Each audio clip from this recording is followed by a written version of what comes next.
갓소리 형제 자매 여러분 안녕하십니까? 이번 주는 어떤 내용으로 영상을 올릴까 고민을 하던 중에 최근에도 지난 영상에 안 좋은 댓글들이 종종 달립니다. 비난도 하고 비웃기도 하고 또 갓소리를 개소리라고도 하고, 그래서 갑자기 또 생각이 들더라고요. 인터넷에 제 이름이나 갓소리를 험담하는 그런 사람이 있지 않을까. 그래서 검색을 한번 해봤는데 나오는 글이 하나 있었습니다. 그 글이 어디였냐면 네이버 카페의 평신도 이단대책위원회라는 곳이었습니다. 일명 평이업이라고도 하죠. 여러분도 한 번쯤 보시지 않았을까요? 어떤 글이 올라왔냐면 사진처럼 하마리라는 닉네임의 사람이 질문을 한 거예요. 갓소리 개혁신앙이라는 곳을 아냐면서 CCM, 성경필사, 큐티 이런 것들을 비판한다고 하면서 이상함을 느끼기 시작했고, 한국의 교회 대부분을 이단이라고 하고 자유의지를 반박하는 내용과 또 옥하는 목사가 릭 워렌에게 안수기도 받은 것들을 들먹이면서 정확히 어떤지 모르겠다, 답변을 해달라, 이렇게 부정적으로 보일 만한 내용을 말하면서 부정적인 답변을 해달라는 듯한 뉘앙스를 풍기고 있는 것이죠. 그래서 보시는 사진처럼 이런 답변들이 올라왔습니다. 신학을 모르는 평신도들이야 뭐라고 하든 그냥 무시하면 그만인데, 여기서 한 아이디가 보입니다. DSMEDIC라는 아이디가 이 카페의 운영자입니다. 누구일까요? 감리교회 이인규 권사라는 사람입니다. 지금은 장로가 됐는지는 모르지만 아무튼 이인규 씨, 자칭 이단 분별가라는 사람입니다. 신학자도 아닌 저와 같은 평신도죠. 저를 두고서 극단적인 보수주의와 자기만 옳다고 하는 독선주의, 교조주의, 베타주의, 그리고 프리메이슨, 일루미나티 등 음모론을 주장하는 불건전한 곳입니다. 이렇게 이인규 씨가 댓글을 달았습니다. 다른 사람들이야 그냥 지나간다 쳐도 이렇게 자칭 이단 분별가가 글을 썼기 때문에 제가 이 사람에 대해 한번 언급해 보겠습니다. 그리고 먼저 이 질문을 했던 하마리라는 사람이 누구냐면 갓소리 블로그에 먼저 왔었던 사람입니다. 여자인 것 같습니다. 그런데 이상한 질문을 해서 그 사람 블로그에 들어가 보니까 이렇게 여자 다리 사진을 올려놓고 글들이 없어서 저는 그냥 답변을 안 해주고 무시했죠. 그랬더니 무시당했다고 생각을 했는지 이렇게 이 카페에 가서 이런 질문을 한 것입니다. 여러 사람들도 어리석게 농락을 당하는 것이죠.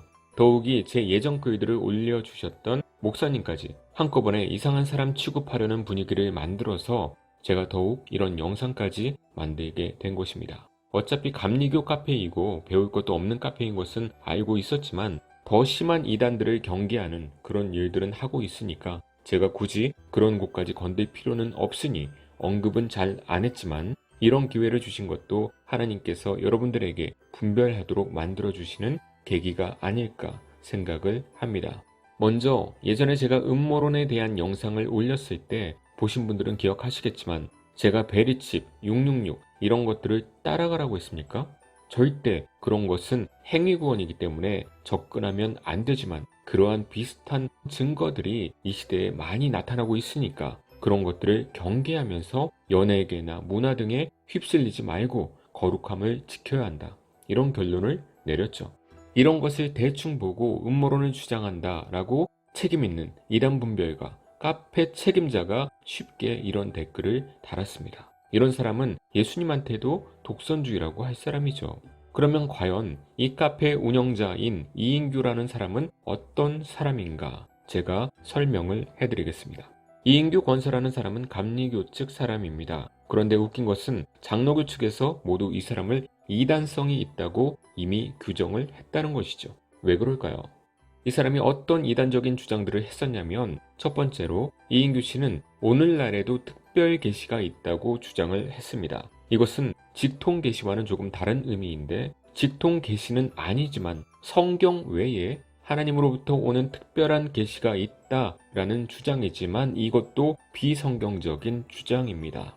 두 번째로 이인규 씨는 십자가의 속죄와 부활의 구속으로 나눕니다. 이것도 엄연한 이단적인 사상입니다. 구속과 속죄는 같은 것이며 십자가상에서 예수님께서 모두 이루신 것입니다. 그런데 이인규 씨는 인정하지 않습니다.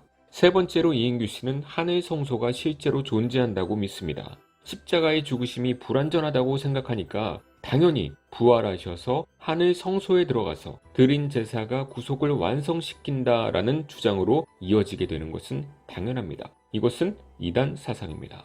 이인규 씨가 이렇게 하늘 성소에 들어가 예수님이 피를 뿌렸다고 주장을 했습니다. 또한 이인규 씨는 성부 하나님만이 여호와 하나님이라고 주장을 했습니다. 예수님과 성령님은 여호와 하나님이 아니라는 것이죠. 이것도 당연히 이단적인 주장입니다. 성부, 성자, 성령 하나님 모두 여호와 하나님이십니다. 이런 말도 안 되는 주장을 하는 사람이 이단 분별을 하고 있다는 것 자체가 참으로 의아스럽습니다. 이런 주장을 듣고 이단이라고 외쳤던 합동 측의 제2 목사에게 오히려 이단 분별가를 못하게 하겠다고 반격을 했던 이인규 씨가 장로교, 합동 측, 고신 측 모두 이단성을 인정받으셨네요. 사진 보시는 것처럼 합동 측에서는 교류 금지, 고신 측에서는 구독, 광고, 후원 금지, 참여 자제, 그런 카페 보지도 말라는 거예요. 백석 대신에서는 2년간 예의 주시, 그렇게 자유로운 통합 측에서도 이단성이 있다라고 결정을 내렸습니다. 이런데도 장로교 다니시는 분들 그 카페 가서 신학 토론하고 교회 물어보고 칼빈이 어떻고 개혁주의가 어떻고 조언을 얻고 그 사람의 자료들을 참고한다고요? 그럴 거면 차라리 감리교로 가세요. 왜 그런 데서 개혁을 팔고 칼빈을 팝니까? 그 사람들도 잘 모르는 평신도들이지만 말이죠. 감리교 이단대책위원회에서는 뭐라고 했을까요? 당연히 팔은 안으로 굽으니까 표현상의 실수다 이렇게 변호를 해줬지만 그럼 다른 교단들의 이대위는 바보들이고 오해를 하는 사람들입니까? 이런 사람들이 초신자들에게 거짓된 사상을 전파하고 저 같은 사람을 비판하고 있는 것이죠.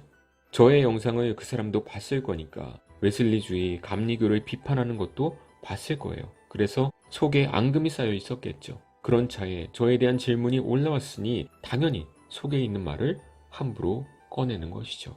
그런데 왜 제가 아니라 그쪽이 이단성이 있다고 장로교단에서는 그럴까요? 예전에도 여기서 개혁주의를 배우고 가르쳐줘서 고맙다고 한 청년이 그 카페 가서 좀 배우고 오더니 저한테 음모론 영상을 올렸다고 뭐라고 하는 거예요. 기가 막혔지만 그러면서 자신은 거듭났다고 착각하고 있을 거 아닙니까? 그래서 저는 비공개 아이디나 유령 아이디를 믿지 않아요. 예쁜 여자 사진 아이디 만들어 놓고 이상한 거 물어보고 그런 경우도 종종 많이 있었거든요. 그래서 더 경계를 하고 그럽니다. 또한 세이연, 세계 한인 기독교 이단대책 연합회라는 곳도 이인규 씨와 같은 주장을 합니다. 이단 분별을 하는 곳들이 이단성이 있다는 것이죠. 네이버 검색하면 다 나오는 내용들입니다. 그러니까 여러분은 더 조심해야겠죠. 아무것도 모르고 그렇게 그런 곳에 질문하고 따라가면 그대로 끝인 것입니다.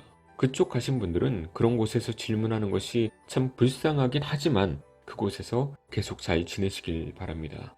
부디 이인규 씨나 자칭 이단 분별가들은 감리교나 고쳐 나가시길 진심으로 바랍니다. 이런 일들이 있을 줄 저는 뻔히 알고 있었기에 저는 영상은 당연하고 글을 올릴 때도 항상 개혁주의 내의 훌륭한 박사님들의 글들과 책들을 참고하고 그에 벗어나지 않는 내용들만 올립니다. 그랬더니 신학적인 비판은 하나도 못하고 그저 독선적이다, 배타적이다. 기독교는 배타적입니다.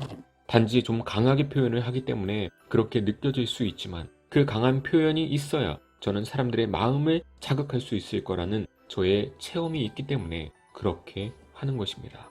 항상 글을 보시는 분들은 아시겠지만 저는 누군가를 비판할 때 항상 팩트가 있는 참고 자료들을 올리면서 비판하지 이 사람들은 그냥 댓글로 달았습니다. 그것이 믿음과 성품과 진짜와 가짜의 차이입니다. 마귀는 거짓의 압이니까 말이죠. 부디 이 혼잡한 시대에 더욱 바른 교리를 중심으로 살아가시는 여러분 되시길 주님의 이름으로 축원합니다.